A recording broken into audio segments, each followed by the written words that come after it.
Welcome to Brattleboro's Town Matters podcast. This podcast is a quick update on what's happening in Brattleboro town government. I'm your host, Town Manager John Potter, broadcasting from the BCTV studios in Brattleboro, Vermont. Today, we're going to look back at the October 1st Brattleboro Select Board meeting, and then I'll give you a summary of the agenda for the upcoming meeting on Tuesday, October 15th.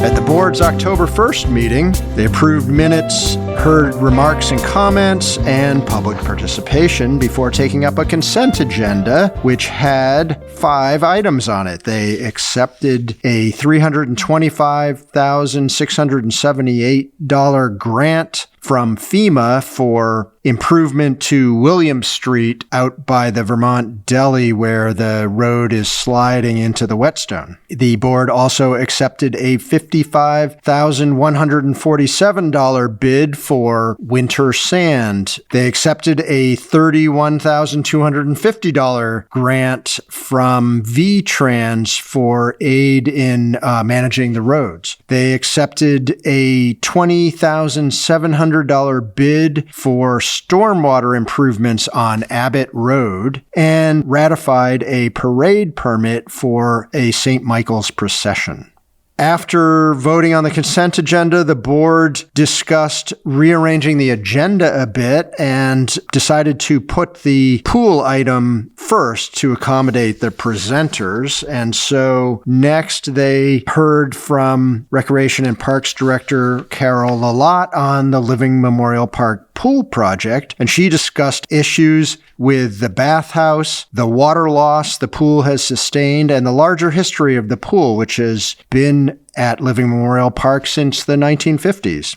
Consultant John Scheib discussed a slideshow which had various options for a future pool. To view the conceptual designs of the pool, visit brattleboro.gov/pool. Option 1 that he described included one main pool with 6 lanes, 0 depth entry, a splash pad, dual slides, and a diving board. And the estimated cost at the conceptual stage for that project would be $6.75 million.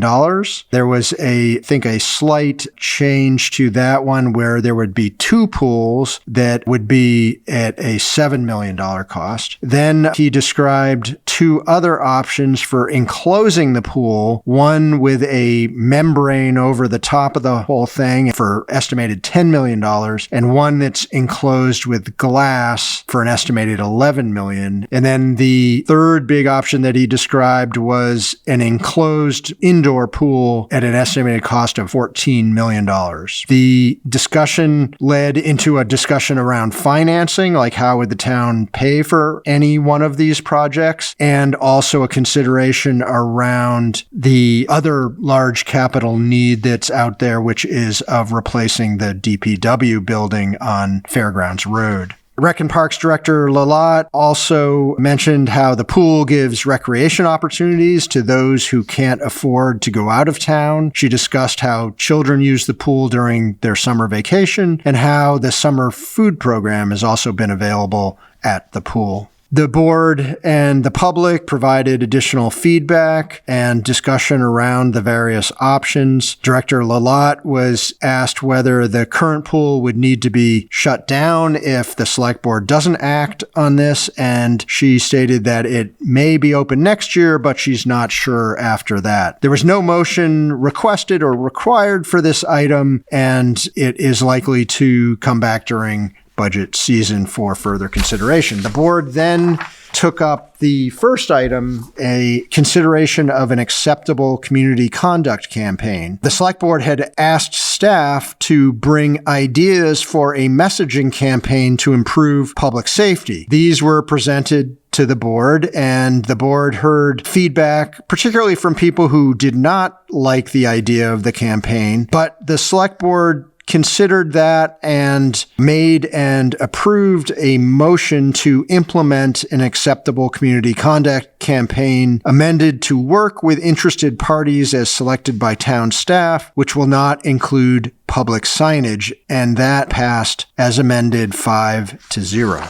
The final item of the night on October 1st was an update on the housing plan, and Planning Director Sue Fillion presented an update on the town housing plan. She discussed permit activity, statutory and zoning changes regarding housing, and she gave an update on the town's progress on the housing plan, and it included a report on the permits issued over the past year for 60 housing units, which is the highest the town has seen since the late 1980s. No motion was required for this item, and that ended the meeting. The next Select Board meeting is a regular meeting scheduled for Tuesday, October 15th at 6:15 p.m. in the Select Board meeting room at 230 Main Street or on Zoom. The preliminary agenda for the October 15th meeting is the following: regular agenda items and then a consent agenda, which has 9 items on it. These 9 items are use of Global Warming Solutions Fund for the purchase of a Chevy EV, consideration on approval of a first and second class liquor license for Hool's Wine LLC, consideration of a renewal of a first and third-class liquor license and outside consumption permit for the Hart Rose Club, consideration around ratifying acceptance of a $10,000 grant from the Center for Technical and Civic Life, and potential approval of the medical insurance renewal for calendar year 25, consideration around ratification of the acceptance of a $1.65 million grant from the Capital Project Grant Program for public libraries. And then the final 3 items on the consent agenda are awarding of a bid for the fiscal 25 fuel oil and ratification of 2 parade permits, one for the Vermont Association for the Blind and Visually Impaired, and one for a V-Bike Gallery Walk parade.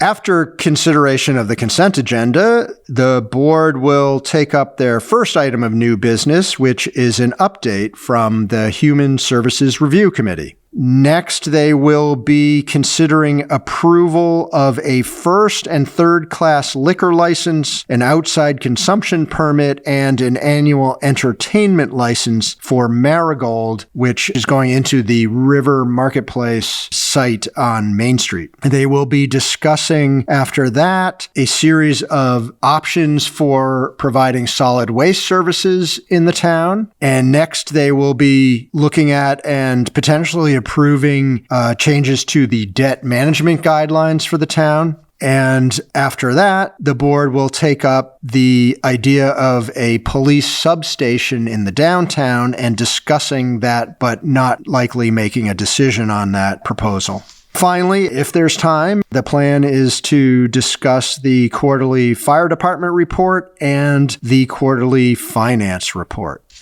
So that is the meeting for October 15th. I have a couple of additional announcements. Mark your calendars. There are 2 upcoming events the town will be hosting or co-hosting this fall. The first is the Community Safety Fair and Forum, which is scheduled for October 30th from 5 to 7 p.m. at the New England Youth Theater, located at 100 Flat Street in Brattleboro. This event is part of the broader community safety project, which has been discussed extensively at recent select board meetings. For background information about this project, visit brattleboro.gov/safety. Also, the second annual Budget Open House is scheduled for November 12th from 4 to 6 p.m. at Brooks Memorial Library. You can get involved in this year's budgeting process by visiting brattleboro.gov/FY26 budget. There's a timeline on that webpage that provides important dates throughout the budgeting process.